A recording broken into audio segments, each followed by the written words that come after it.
오늘 말씀은 팔리는 요셉. 요셉이 형들한테 팔리게 됩니다. 팔리게 된 이유는 세 가지인데, 첫 번째는 그 형들의 그런 잘못을 2절에 보니까 아버지한테 자꾸 얘기했다는 거예요. 아마 나름대로 17세 소년 요셉은 윤리적 수준이 높았던 것 같고, 또 이런 걸 갖다 이렇게 고자질할 정도면 좀 단순했던 것 같아요. 바로 그냥. 두 번째는 그러니까 형들에게 이렇게 고자질함으로 밉보였고, 두 번째는 아버지의 잘못인데, 아버지가 3절에 보니까 노년에 얻은 아들이므로 늙어서 얻기도 했지만, 또 하나는 그가 사랑하던 라헬의 아들이었습니다. 라헬. 그래서 여러 아들보다 그를 더 사랑함으로 어떻게 했습니까? 채색옷을 지었다고 그랬어요. 그 사랑하더라도 이렇게 좀 티를 안 내고 그래야 되는데 채색옷을 지어줬어요. 근데 원래 이 야곱도 사실은 그 아버지 이삭으로부터 사실은 이렇게 사랑을 못 받았어요. 이 이삭은 형 에서를 좋아했죠. 그랬을 때 자기가 아버지의 사랑을 못 받았을 때 어떤 씁쓸함을 경험했을 텐데도 또 본인이 이렇게 그걸 행하고 있는 거예요. 어린 아들의 마음을 헤아리지 못하는. 그래서 좀 야곱이 이 정도 됐으면 사람들의 마음도 알아야 되는데, 그걸 자기가 채색옷을 한 아들만 입히고 나머지 애들은 뭘 입으라는 거예요. 거지옷 입고 있나, 뭘 누더기 옷을 입어요. 그 왜 한 애만 그렇게 했지 몰라요. 그리고 이제 요셉이 스스로 만든 건데, 5절부터 11절까지 보면 꿈 얘기를 하는 거죠. 한 번은 곡식단이 있는데 당신들이 세운 단들이 다 나한테 절한다. 자기 형들이 결국 절하는 거고, 또 한 가지는 9절에 있는 것처럼 내가 꿈을 꿨는데 해와 달과 11별이 내게 절하더라. 자기가 지금 가족이 엄마 아빠 그리고 12명이잖아, 자기까지.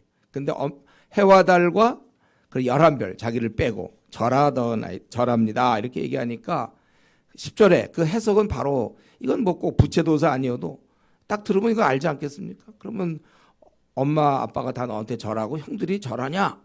그러고서 11절에 그 형들은 시기하되 그의 아버지는 그 말을 간직해 뒀더라.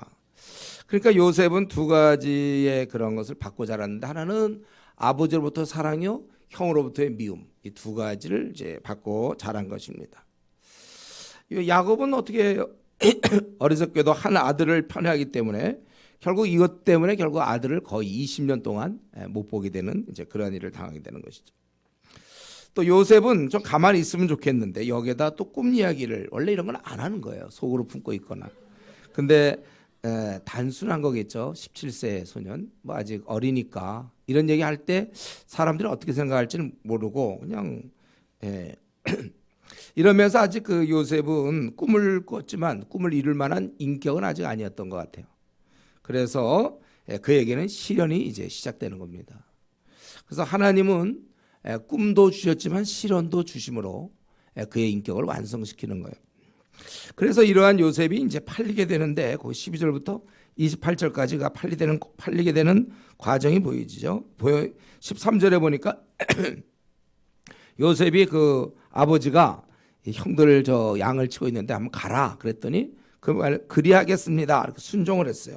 그래서 그가 가게 되는데 14절에 그를 헤브론 골짜기에서 보내니 그가 세겜으로 가니라.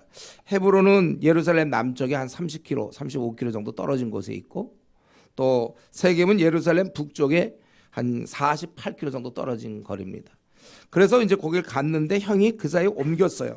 그래서 막 방황하는 동에 어떤 사람이 17절을 그 형들이 도단으로 간다고 그랬다. 그래서 도단까지 갑니다. 도단은 세겜의 또 북쪽에 한 22.4km 정도 떨어져 있는 곳이, 거의 100km 정도를 이제 온갖 고생하면서 형들을 만났죠. 아버지 말씀에 순종하려고.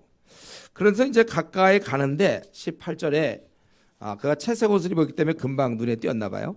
그러니까 그가 오는 걸 보고 형들이 대뜸 쟤가 왜 오냐, 참 고생했구나, 이렇게 먼 데로 오다니 제 꼬마가, 이게 아니고 보자마자 그들은 죽이자 그런 거예요. 그래서 서로 이르되 꿈꾸는 자가 오는도다. 19절에 20절 그를 죽여 한 구덩이에 던지자. 그리고 우리는 아버지한테 이제 악한 짐승이 그를 잡아먹었다 하자. 과연 그 잘난 척하더니 그 꿈이 어떻게 되는지 좀 보자. 이렇게 얘기를 하면서 이제 요셉이 올 것을 기다리고 있었는데 그때 루벤이 21절에 그 얘기를 듣고 요셉을 손에서 구원하려고 이렇게 얘기한 거죠. 피를 흘리지 말자 22절에. 그리고 광야 구덩이에 던지자. 결국 죽는 거예요. 광야 구덩이에 들어가면 나올 방법이 없는 거죠. 그래서 그 다음에 이제 싹 그렇게 한 다음에 나중에 몰래 요셉을 구원해서 아버지에게 돌려보내려 그런 생각을 했다가 루벤이. 그래서 이제 사람들이 그걸 받아들였고 요셉이 형들에게 이름에 형들이 요셉의 옷 그가 입은 채색 옷을 벗고 영문도 모르는 채 요셉은 형들을 만나자마자 형들이 채색 옷을 다 벗기고 구덩이에 던져버렸습니다. 근데 이때 구덩이에 들어가긴 들어갔는데 그 속에 물이 없었더라. 혹시 물이 있었으면 익사할 수도 있겠고 또 물이 있으면 오래 못 버티는 거죠. 죽는 거예요. 근데 물이 없었다. 그리고 이때 우리 요셉은 애걸복걸하며 살려달라고 그랬습니다.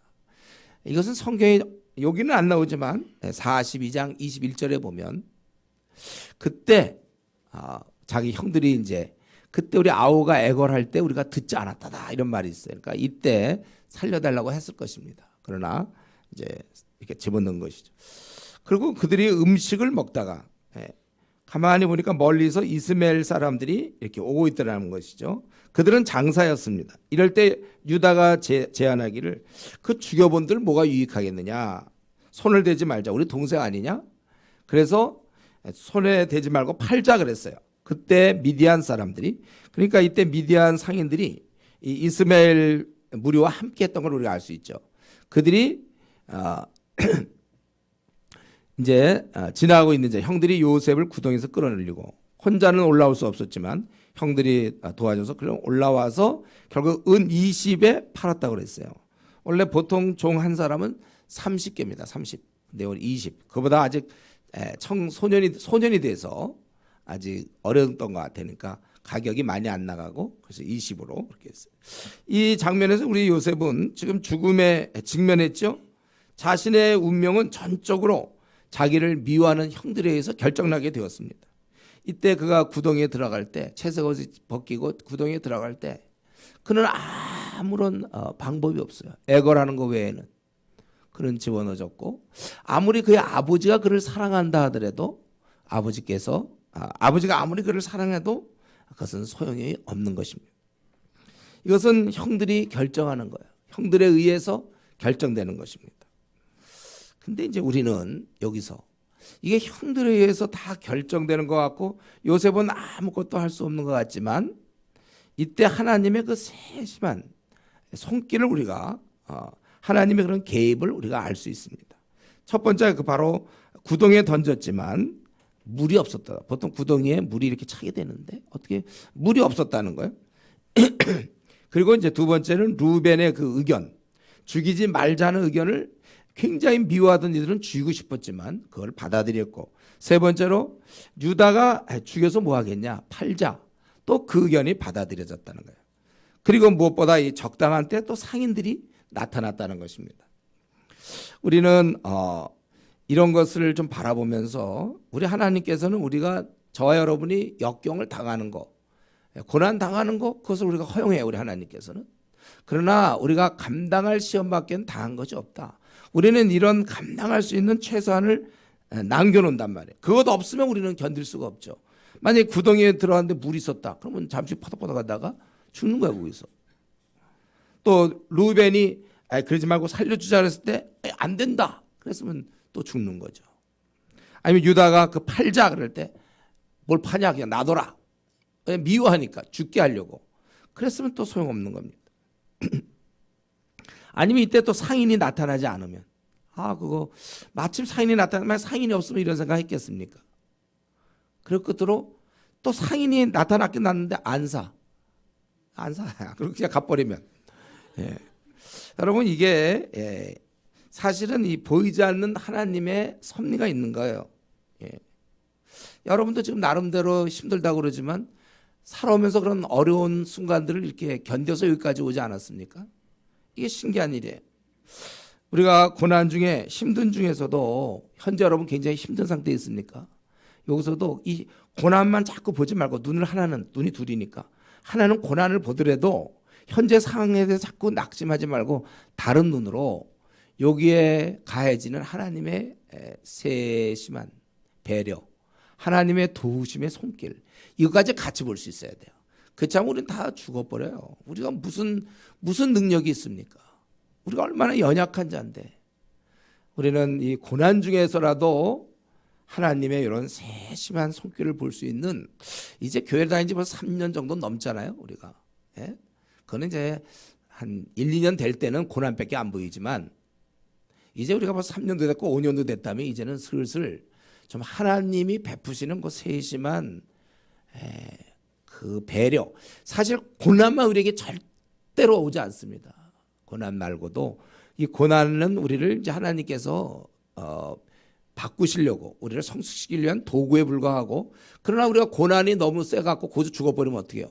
그러니까 죽지 않을 최소한의 장치들이 있어요. 그걸 바라보셔야 돼요. 이것을 우리는 당연한 것으로, 그러니까 나에게 주신 그런 건, 그러니까 물이 없다든가 이런 건 생각을 못하고 그냥 구덩이만 보면 안 되는 거예요. 물이 없어요. 구덩이에 물이 없다는 거. 또 죽어야 되는데 팔렸다는 거잖아요. 어쨌든 팔리면 죽진 않죠. 요새 원래 굶어 죽는 거예요. 이제 구덩이에서는 굶어 죽지만 노예가 되면 최소한도 일을 해야 되니까 밥은 먹을 거 아니에요. 좀 이렇게 생각을 해야지 노예만 보면 안 돼요. 노예에게 주어지는 밥도 봐야죠. 우리가 이렇게 좀 볼 수 있어야 되고, 오늘 여기서 또 볼 수 있는 건 그 형들의 모습인데 이들은 참 잔인하죠. 왜냐하면 이전에 바로 그 전에 이제 세겜 족속들 자기 여동생에 대한 성폭행으로 인하여 그들을 죽이되 다 죽이잖아요. 다 죽여. 그리고 한술 더 거기서 노략까지 해요. 형들이 사람을 이렇게 죽이고 노략도. 그리고 지금도 죽이려고 그러죠. 보자마자 저거 죽이자 그러다가 그 다음에 굶어 죽이는 쪽으로 정했다가 그 다음에 이제 팔아먹게 되는 거고, 자기들 구덩이에 던져놓고도 자기들은 25절 앉아 음식을 먹다가, 근데 이 구덩이에 들어갈 때 이 요셉이 애걸복걸하고 살려달라고 그랬단 말이에요. 그런데도 집어넣고는 자기들은 이제 밥 먹고 또 가려고 그랬겠죠. 어디론가. 그리고 아버지를 속이는, 이건 아버지를 속인다는 건 아버지는 죽는 거와 다름이 없는 거예요. 노인이 이 아들을 그렇게 어쨌든 편애가 나쁘지만 그걸 알면서도 아주 고소한 듯이 한 노인을 죽음에 몰아넣는, 결국 이 미워함이 발전해서 결국은 죽임까지 가는 것입니다. 이 미움이라는 건요, 영역이 어디냐면 살인 안에 뭐 그 안에 이미 요 미움이 들어가 있는 거예요. 살인이라는 범주 안에 미움이 시작해서 죽이게 되는 것입니다. 그래서 우리 요한일서 3장 15절에도 보면 형제를 미워하는 자마다 살인하는 자니 이렇게 되어 있습니다. 그렇기 때문에 여러분들, 우리가 미워하지 말고 사랑을 해야 돼요. 우리는 미워하지 말고 사랑을 해요. 근데 이제 성격이 완벽주의자나 깐깐한 사람들은 그만큼 불리한 것이죠. 우리가 근데 사람을 미워하지 않을 수는 없을걸요. 참 밉단 말이에요. 그때마다 우리는 그 미울 때 십자가를 묵상해야 돼요. 그 사람이 나한테 못되게 하는 행동보다 내가 주님께 못되게 한 행동은 100배나 1000배나 많은데 주님께서 나를 용서하지 않았느냐. 그렇기 때문에 여러분들, 여기 깐깐한 성격을 갖고 있는 분들이 있죠. 좀 약간 완벽주의자들, 미움 많은 그런 사람들은요, 자기 성격상 사람들을 많이 미워한단 말이에요. 주님을 많이 더 묵상해야 돼요. 주님을 묵상해야 주님이 나 같은 거를 용서하셨다. 그래야 우리가 남을 용서할 수 있죠. 지금 혹시 미워하는 사람 있습니까? 집안에 부모님도 될 수 있고, 가족도 될 수 있고, 언니도 될 수 있고, 오빠도 될 수 있고, 동생도 될 수 있고, 아니면 회사에서 늘 얘기하는 최 부장, 우리가 미워할 수 있고, 김이사를 미워할 수도 있고, 또 동네에서, 하여튼 우리가 있는 곳에서 미워할 수 있는데, 여러분 그 미움을 빨리 해소하세요. 내가 미워하는 사람을, 우리 학생들 같으면 같은 과 친구 중에 누구를 미워한다든가, 또 교회에서는 아무개 조장이나 혹은 또 목사나 미워하지 마세요. 제가 여러분한테 못되게 한 행동에 비해서 여러분이 주님한테 한 행동은 1000배나 못되게 했거든요. 근데 주님이 용서했으니까 그렇게 해야 되는 거예요. 용서하라. 노력하세요. 결국 이 야곱의 아들들은 자기의 그런 미움의 감정을 만족시키기 위해서 결국 두 사람을 죽였습니다. 하나는 동생 요셉을 죽인 거나 마찬가지고 또 하나는 아버지를. 거기에 나중에 나오지만 그가 35절에 막 울었다고 그랬죠. 아버지가 그를 울고 절대 위로를 받지 않고 자기는 그냥 죽겠다. 매일매일 허구한 날 나는 죽어 빨리 아들을 보러 가겠다. 뭐 이런 식으로. 그 미워함 때문에 결국 두 사람을 죽이게 된 것입니다. 근데 사실 오늘 본문을 보면 부모도 자식의 마음을 모르고 있죠. 자식을 상처를 줬단 말이에요. 아니 그 한 해만 그렇게 편애하면 어떻게 해? 나머지 애들은 뭐예요 그럼요. 우리 성경에 우리 자녀 부모들한테 자녀 양육에 있을 때 크게 두 가지라 그랬죠. 에베소 6장 4절 다 기억하죠. 첫 번째는 노엽게 하지 말라. 결국 이래 방황하는 비행 청소년들은 다 부모가 노엽게 함으로 그렇게 되는 거예요. 노엽게 사랑을 하면 그렇게 안 돼. 노엽게 함으로. 그래서 노엽게 하지 말라고 그랬어요. 근데 이 야곱은 결국 다른 아들들을 노엽게 한 것이죠. 그러니까 다른 사람의 감정을 몰라. 이 정도 나이가 됐으면 이제 알 때가 됐는데 아직도 먼 거예요. 심리 상태를 몰라요. 자기가 한 사람에게만 채색으로 옷을 입히면 다른 아들이 어떻게 생각할까를 그런 데 대한 이 노브레인, 우리 옛날에 없어. 이 아예 이런 머릿속에 그런 요소가 없어요. 한 사람을 내가 채색 옷 입히면 나머지 애들이 어떻게 될까에 대한 요게 없는 거예요. 요 생각이. 오늘날 세상이 그렇지 않습니까? 오늘날 세상 부모가 막 애들 공부 못한다고 너 왜 공부 못하니? 형은 잘하는데 너는 왜 못하니? 이런 막 아니면 또 안다고 안 한다고 또 야단치고 게임한다고 또 너 밤낮 노냐? 그러다가 만약 대학이라도 떨어지면 대학 떨어졌다고 구박하고 무시하고 그러다가 이제 애가 또 어떻게 해서 이제 뭐 결혼하려고 그러면 또 넌 어떻게 그런 애를 만났냐고 또 막 야단치고 강제적으로 맞고 또 아이들은 또 어떻습니까? 우리 아버지는 우리 엄마는 굉장히 강압적이다.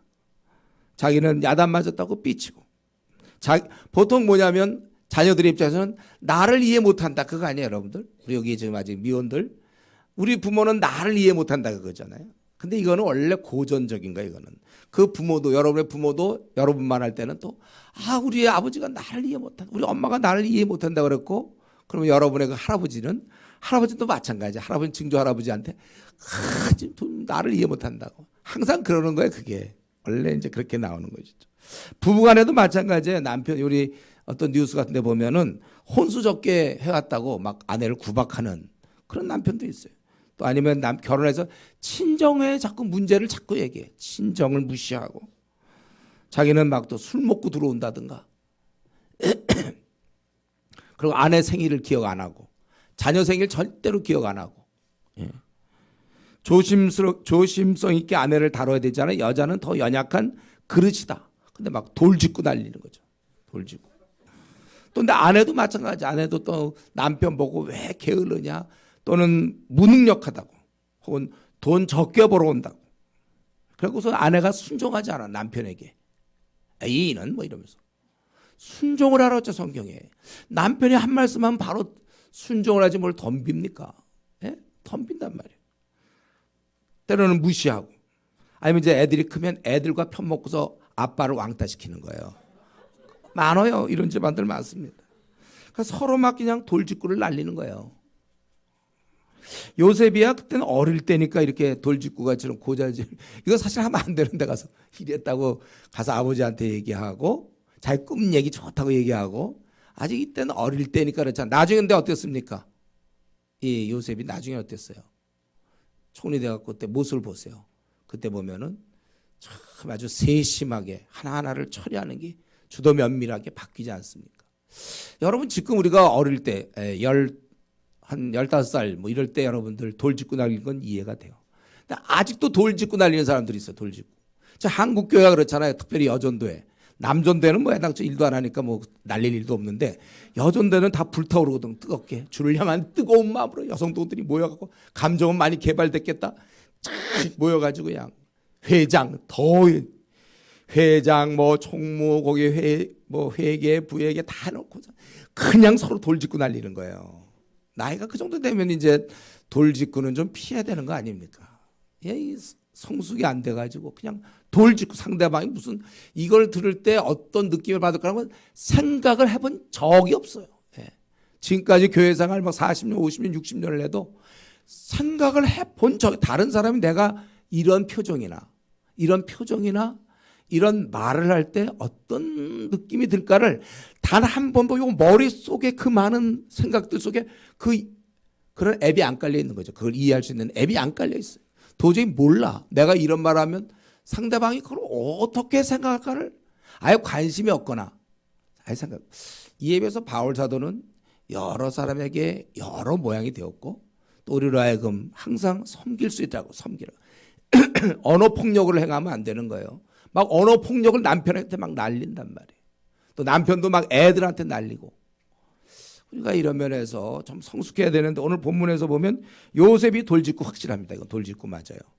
그러나 그는 아직 어려서 그런 거예요. 이제 철이 좀 들고 나서는 이런 모습을 성경에서 다시 찾아보기는 어려워요. 직장 가도 마찬가지야. 직장도 상사들 일 못하면 이게 뭐 해온 거냐 막 이 바보야 막 이러면서 던지고 막 서로 집어던지고 막 못한다고 핀잔 주고 막 사표 쓸 거냐 막 이러고 아주 밑에 사람들 못 살고 또 밑에 사람들 또 상사에 대해서 막 불평하고 서로 그러고 또 말도 경우에 따라서는 또 말을 막 이렇게 하기도 하고 자기가 예를 들면 이제 떠나게 됐다 회사를 이제 한 보름 남았다 그러면 이제 그때는 막 돌직구 날리는 거죠. 그 전까지는 밥벌이니까 꼼짝 못 하다가 만약에 이제 그 관계가 끝나잖아요. 돌직구 날리는 거예요. 막 상대방이 받을 상처 서로 생각하지 않죠.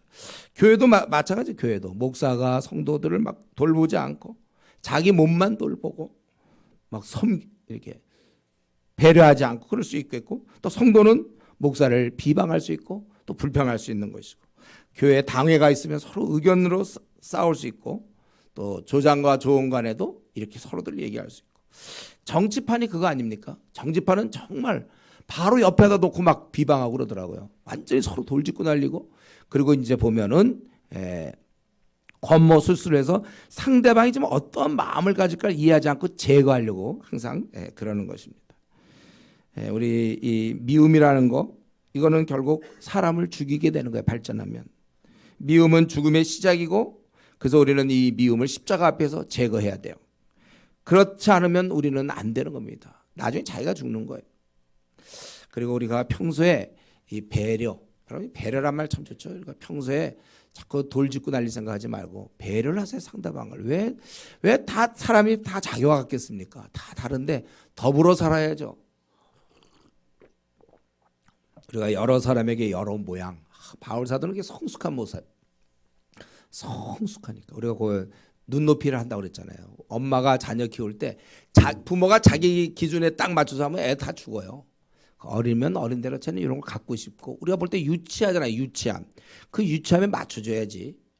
이 마찬가지 우리 사회생활도 그렇고 우리 앞으로 죽을 때까지도 별의별 사람 다 만날 때 그 사람의 입장 그는 어떤 가정 배경을 갖고 있는가 그런 걸 잘 배려해서 그렇게 해줄 수 있어야 돼요.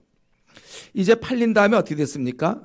루벤이 돌아와 구덩이에 이르러본 즉 거기 요셉이 없는데 이미 팔아버렸는데 루벤이 그래서 아이가 없도다 나는 어디로 갈까? 나는 어디로 갈까라는 게 내 처지가 이제 어떻게 될까? 그런 고민이에요.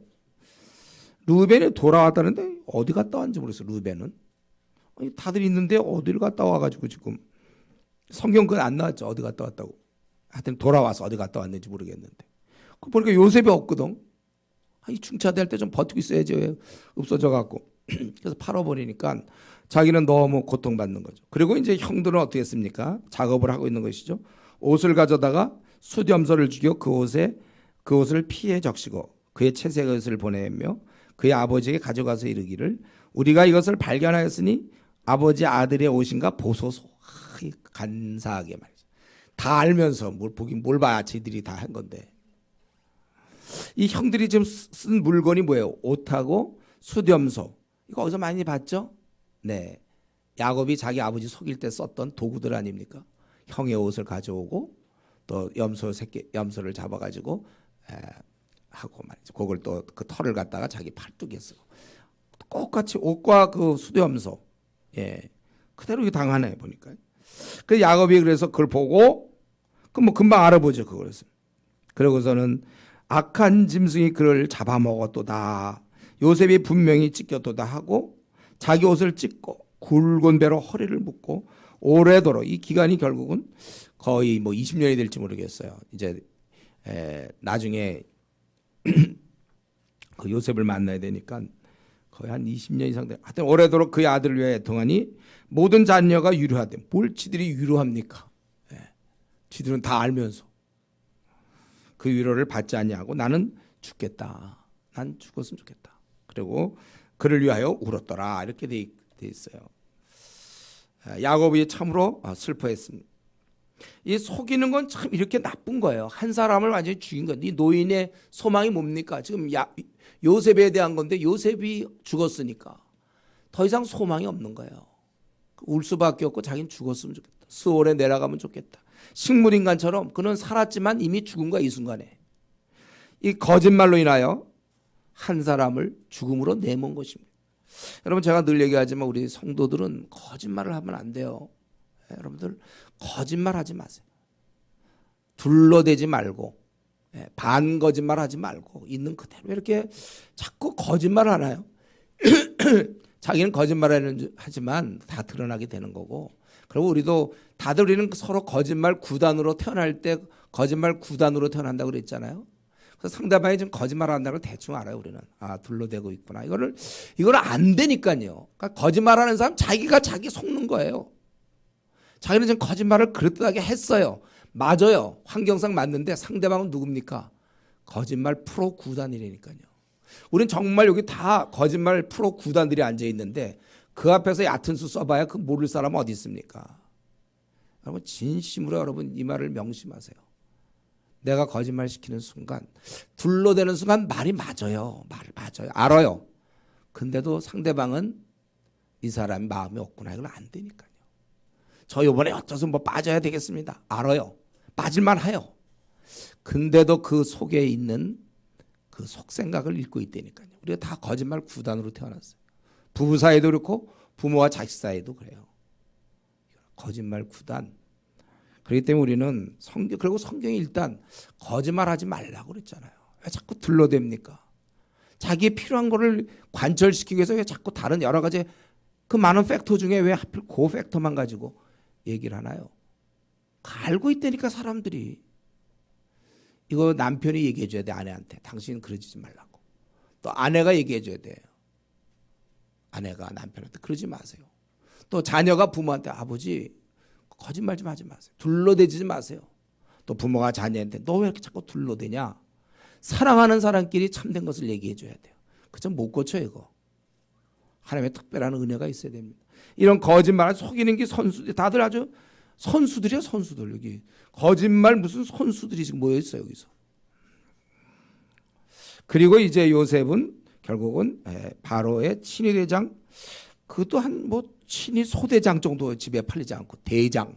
그러니까 얼마나 과격하고 그냥 그럴 게 있습니까? 친위 대장. 엄격할 것 같고 당시에 이방인의 친위 대장이다. 그 아주 벌써 고생이 예상되고 있죠. 그 집에 팔렸다. 우리는 오늘 본문에서 하나님께서는 요셉을 사랑하시고 꿈도 주셨지만 동시에 형들에게 순환당하고 내버려 두시고 이국 땅에 팔려서 노예로 지내는 것을 허용하셨다는 것입니다. 그래서 우리는 이것만 보고 하나님의 사랑을 얘기하면 안 돼요. 생애 중간에 벌어진 이 사건, 중간 과정만 보고 하나님의 사랑을 이러쿵저러쿵 여러분 얘기하면 안 됩니다. 우리 몇 가지 단서를 가지고 하나님이 사랑한다 안 한다 이런 얘기하지 마세요. 하나님의 사랑은 제가 늘 얘기해요. 어떤 감정적으로 막 물론 그러면 좋아요. 그게 아니라 하나님의 사랑은 끝난 거라니까요. 뭐예요?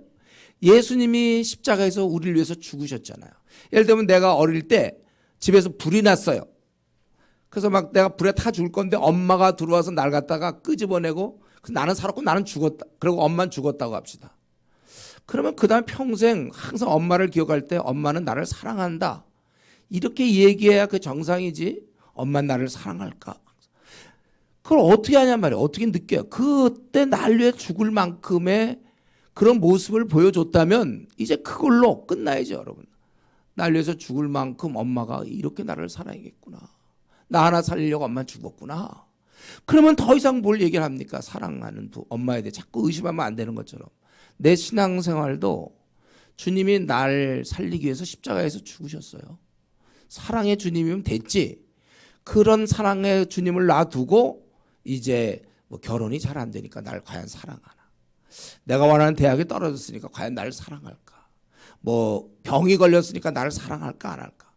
이제 이런 거는 그건 교회 처음 다닐 때나 좀 따지는 거고 벌써 교회 다닌 지 한 3년 이상 된 사람들은 이제 그런 얘기하면 안 됩니다. 이런 걸 보고 지금 아이고 하나님은 요셉을 미워하도 되게 미워한다. 이렇게 얘기하면 안 돼요. 중간 과정을 보고 얘기하지 마시고 마지막에 어떻게 되는가. 이런 과정을 여러분들이 생각해야 되는 거고. 원래 그리고 고난이라는 것은 여러분 고난이라는 것을 이해하려고 하지 마세요. 고난은. 예. 고난은 이해하는 게 아니에요. 왜 하필 나에게 이 고난이. 고난은 이해하려는 그런 이해해야 될 그런 성격을 가진 것이 아니라 고난은 우리로 하여금 나오라는 뜻이에요. 예. 생각하지 말고 말하라는 것입니다. 우리가 고난을 당할 때 도대체 왜 나에게 이런 고난이 오느냐 이거 생각하는 게 아니라 고난을 당할 때 힘들잖아요, 여러분. 그러니까 주님께 나가라는 거예요. 고난 당할 때 주님께 나가서 이길 힘을 달라고, 나를 불쌍히 여겨달라고, 주님 내가 힘들다고 고백하라는 것이지. 예? 고난 때 생각하지 마세요. 예. 고난 때는 고백해야 돼요. 기도해야 돼. 나를 현재 상황을 그대로 놓고 하나님 나를 도와주죠. 내가 너무 힘듭니다. 이걸 얘기하는 것이지. 자꾸 왜 하필 나에게. 저 사람은 같은 나보다도 신앙생활 열심히 하지도 않는데 저렇게 잘 풀리는데 나는 그렇게 열심히 주를 봉사하고 조장 노릇을 하고 팀장 노릇을 했는데 되는 거 하나도 없네. 예. 이러지 말라고요. 각각 가는 길이 있어요. 남들 잘 되든 말든 관계없어. 나는 내 길을 가다가 주님을 뵐 겁니다. 각자 지금 삶을 살아가고 있어요. 자꾸 다른 사람 뭐 어떻게 되든지 풀리든지 말든지 나는 되게 안 풀리지? 안 풀리니까 우리는 기도 안 되니까요. 주님 난 너무 힘듭니다. 이것만 하면 되지. 자꾸 이거 왜 하필 나에게. 그 질문 자꾸 던지면 우리 신앙 다 없어지는 거예요. 그건 지금 여기서도 막 요셉이 이걸 어떻게 해석할까. 요셉이 이거를. 왜 형들이 날 갖다 집어넣고. 또 어떻게 가도 꼭 보디발 한 소대장쯤 가야 돼. 거기 친히 대장 밑으로 왜 들어가냐. 꼭 가도 어떻게 이런. 만나도 형들 저런 것들 만나가지고. 집에 태어날 때 한 두 아들만 있든지 아니면 남은 독자로 태어나든지 11, 나까지 12명 그런데 태어나가지고 왜 나는 이렇게 될까? 여러분 그렇게 생각하면 안 된다는 거예요. 우리는 다시 한번 고난이 찾아올 때 이유를 묻지 마시고 하나님께 고백, 같은 고시끼리 통하는 거잖아요. 고난, 고백. 고난일 때 왜 자꾸 생각, 고생하는 거예요, 여러분들. 고난에 생각하면 고생하는 것이요. 고난 때 고백해야 되는 거예요. 우리가. 굉장히 좋은 말이네, 그렇죠? 고생할 사람들은 고난 받을 때 생각하라. 그렇지 않은 사람들은 고난 받을 때 기도로 고백을 해야 돼. 나는 참 이런 힘드니 도와달라고 아주 겸비하게 나를 살려주십시오. 우리 그건 야곱이 압박 나를 통해서 그 전까지는 뭐 아주 도도하게 그랬지만은 마지막 순간에 그는 다 내려놨다서 우리 지난번 설교 시간에 했죠. 물에 빠진 사람처럼 침착하게 나를 이렇게 안 한다고 그랬죠. 사람 살려고 그래야 된다고. 우리 하나님에게 하나님 어쩌면 나에게 이런 어려움을 주는 것은 내가 갖고 있는 그 교만을 다 깨시기 위하여 이제 그냥 빈손 들고 앞에가 십자가를 붙드네. 우리 그 찬양처럼 우리가 정말 얼마나 연약한 존재인데 그대로 나가야 되는 겁니다. 이게 이제 귀한 것이죠. 우리가 이러한 일을 잘 보고 지금 요셉은 지금 애매히 잘못한 거 없는데 심부름 잘 순종했는데 결국 이런 일을 당한다는 걸 생각하시면서 여러분들이 고난, 의인이라도 바르게 살아도 얼마든지 우리가 고난을 겪는다는 사실을 아셔야 돼요. 신앙생활 잘해도 고난이 우리에게 얼마든지 찾아온다는 걸 아셔야 됩니다. 그렇기 때문에 우리가 너무 억울할 것이 아니라 주어진 상황에서 우리가 성실하게 그때그때만 최선을 다해 살아가야 되는 것입니다. 근데 우리는 이제 오늘 이 본문을 보면서 긴 안목으로 볼 때 지금 이렇게 팔린 거, 그리고 이제 감옥까지 나중에 들어가죠. 이런 것이 결국은 축복이었습니다. 긴 안목으로 보면. 만약에 그냥 그렇지 않았다면 요셉이 그냥 집에서 아버지 사랑 많이 받고 채색 옷 입고 근데 잘 먹고 편안하고 잘 살다 죽었다면 그게 무슨 의미가 있습니까? 성경의 요셉, 그냥 채색 옷을 입은 특이한 소년, 잘 살다가 죽었다. 한 줄 나올까 말까. 나중에 37장부터 50장까지 거의 요셉에 대한 얘기잖아요. 역설적으로 요셉은 이때부터가 진짜 삶을 살게 되는 거예요. 그전까지 채색 옷 입고 사랑이나 받았지만 이제는 채색 옷보다는 노예 옷이, 그리고 그가 안방보다는 감방이, 감옥이 그의 삶의 진정한 의미를 보여주는 것입니다. 그가 이 땅에 태어난 이유, 하나님의 보내신 목적이 이제 성취의 과정을 가고 있는 것입니다. 편안함보다는 이런 하나님 손 안에서의 노예 생활이 더 값진 거예요. 사실 우리가 이 땅에 태어난 것이 편안하게 살려는 것입니까? 저와 여러분, 이 땅에 우리가 태어난 이유가 편안하게 살려는 거예요. 그게 아니라 주님의 뜻을 이루어야 되잖아요. 나를 왜 이 땅에 보내셨는지. 하나님이 실수로 보낸 사람은 단 한 명도 없어요. 우리 중에 다 하나님이 계획 속에서 우리를 보냈단 말이에요. 우리 그 뜻을 이루면서 살다 죽어야 되죠.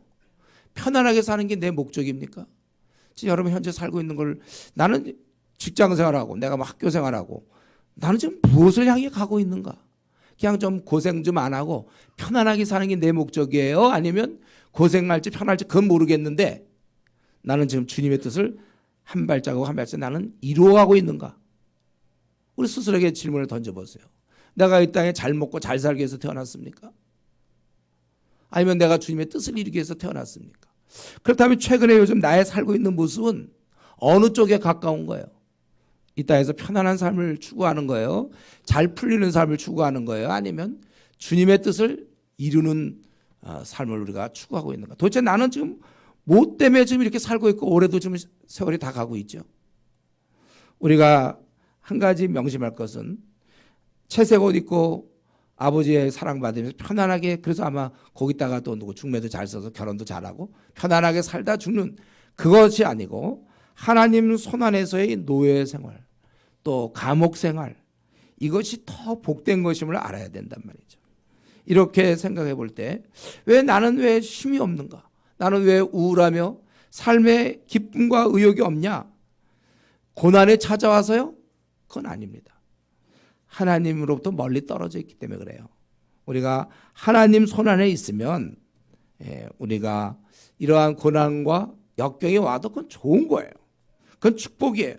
우리가 힘들수록 더욱 주님 앞에 가면 되는 것이고 우리는 주 안에서 열매를 맺는 거예요. 그럼 마지막으로 한 가지만 더 말씀드리고 오늘 말씀 마치겠는데요. 우리는 요셉이 지금 이렇게 형들에 의해서 구덩이에 들려졌다가 또 팔리고, 그리고 이제 들어가서 시대장, 그것도 시대장 집에 들어가서 노예 생활을 해야 되고, 그 다음에 우리가 아는 대로 감옥 생활을 또 해야 돼요. 근데 우리는 이런 거에 대해서 뭐 별 염려가 없습니다. 왜냐하면 다 알고 있으니까. 팔려야 되고 노예로 들어가고 보디발의 그 집에 들어가 줘야 그는 감옥에 가고, 감옥에서 그는 이제 결국 총리가 되는 거 아닙니까? 그렇기 때문에 요셉에게 주어지는 이 고난의 세월 거의 13년 정도, 17세부터 시작해서 그 30세에 총리가 됐으니까 13년간의 그 기나긴 세월, 그것은 원망할 시간이 아니라 묵묵히 견뎌야 될 그런 시간임을 우리가 알아야 됩니다. 마찬가지예요. 저와 여러분 이 생을 우리가 나그네 길을 좀 통과하는 중에는 별의별 일이 많아요. 또 사망의 음침한 골짜기가 기다리고 있는지 모르겠어요. 아니면 지금 현재 가고 있는지 모르겠습니다. 우리는 현재 나에게 좀 힘든 일, 참 내가 참 너무 억울할 수도 있겠죠. 아니면 꽉 막혀 있는 소망 없는 그런 시간을 보내고 있는지 모르겠어요. 그러나 이런 시간을 통하여 하나님의 뜻은 이루어지고 있다는 것. 이게 우리가 믿음이에요. 이게 내가 이런 역경 속에서 별로 빛이 없는데, 그리고 나는 결국 망할 것 같고 초라한 상태인데 그러나 하나님이 나의 선한 목자이심을 내가 믿는다면 힘을 얻을 수 있는 거예요. 어차피 우리는 잘 됩니다. 왜냐하면 나는 포도나무요 너희는 가지라고 우리 주님이 말씀하셨어요. 가지가 내 안에 있으면 열매 맺는 게 마땅하고 당연한 겁니다. 우리 생은 힘들게 살고 억울하게 살고 감옥에도 들어가고 노예 생활하고 할지도 모르겠어요 우리가. 그러나 절망 없습니다. 주 안에만 붙어 있으면 반드시 그건 열매를 맺는 거예요. 오히려 우리가 우려하는 것은 내가 하나님을 떠나 있을 때가 문제죠. 아무리 잘 나가봤자 아무리 가지가 아주 굉장히 견고한 것 같아도 나무에서 떨어지면 그건 아무 소용이 없는 거예요. 이제 이 정도 됐으면 나는 내 학벌이라든가 내 직위, 내 돈 벌어놓은 거, 내 앞으로 연금 뭐 이런 게 다 준비되어 있으니까 괜찮을 것 같다 할지라도 나를 떠나서는 너희가 아무것도 할 수 없다는 주님의 말씀을 여러분 기억하셔야 돼요. 우리는 그렇기 때문에 최악의 상황에서 빛나야 돼요 여러분. 최악의 상황에서 세상 사람들은 술 뺏기 다른 방법이 없어요. 절망하고 노숙할 수밖에 없고 노숙자로 삶을 살고 희망이 다 사라졌으니까 우리는 희망이 다 사라진 그 상황에서도 웃을 수 있는 사람들이에요. 하나님의 뜻이 있겠지. 여러분 아주 힘든 상황에서 우리가 고백할 수 있는 말 무슨 하나님의 뜻이 있겠지. 한번 따라해 보겠습니다. 하나님의 뜻이 있겠지. 이걸로 남은 생 버티는 거예요 여러분들이. 힘들 때마다 하나님의 뜻이 있겠지. 그래서 우리가 참고 견디며 궁극적으로 승리할 것이다. 내가 지금 하나님께 붙어 있는 중에 이런 과정은 내가 지금 타락을 하고 하나님을 떠나서 고난을 받고 그건 보장이 안 돼 있지만 내가 주님 편에 붙어 있는 게 분명하다면 그건 열매를 맺는다고 그랬거든요. 아무리 힘들어 봤자 어차피 뭐 잘 될 걸 뭘 우리가. 그래서 제가 지난 이사야 때 했나요? 아니면 주일날 했나요? 우리가 그 제방을 보면 편하다고 그랬죠 우리가. 2대0으로 지고 후반 5분 남았는데 그때부터 3골을 내려놓거든요. 그 3대2로 이겼어요. 그러니까 만약에 우리 인생을 볼 때 어쩌면은 만약에 그 끝을 알고 있다면 우리는 이 나그네 2대0으로 져서 이제 곧 끝났고 이제 8강에서 탈락되고 이제 선수단 해체하고 예를 들면 그런 거 걱정할 것 같은데 결국 맨 끝에 5분 동안에 이렇게 3골 넣거든. 그래서 3대1로 이겨요. 만약 이걸 안다면 그거를 보는 내내 그냥 편안한 마음으로 팝콘도 먹어가면서 편안하게 볼 수 있는 거예요. 그게 안 될 때 망했구나. 그러고서 이제 그 계속 그렇게 오랜 시간을 보내잖아요. 결국 나중에 이제 잠깐 기쁠 수는 있겠지만은 우리 인생도 마찬가지입니다. 여러분들이 지금 최악의 상황에서도 웃을 수 있어야 돼요. 선한 목자의 이끄심은 실수가 없습니다. 이걸 우리가 믿음으로 받아들이고 내가 이렇게 살 것을 여러분이 결단해서 이제부터 앞으로 어려움이 찾아올 때 도무지 어떻게 길이 안 보일 때 다 하나님 무슨 뜻이 있겠지 이러면서 여러분 오히려 이런 상황에서 세상 사람들은 우울하게 아주 염려가 가득 찬 그런 얼굴로 살겠지만 우리는 이런 중에도 기쁨으로 밝게 희망이 있는 사람으로서 우리가 그렇게 살아야 마땅한 것입니다.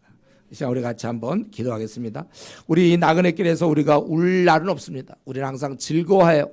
왜냐하면 하나님이 함께 하시기 때문에. 상황은 최악이고 절망이고 이런 상황에서 낙심할 수밖에 없고 술이나 퍼먹어야 될 그런 상황에서 우리는 웃을 수 있는 것은 선한 목자가 나의 생을 이끌고 있기 때문에 우리는 최후의 승리를 믿는 것입니다. 이 시간에 우리 오늘 말씀 생각하면서 같이 통성으로 기도하겠습니다.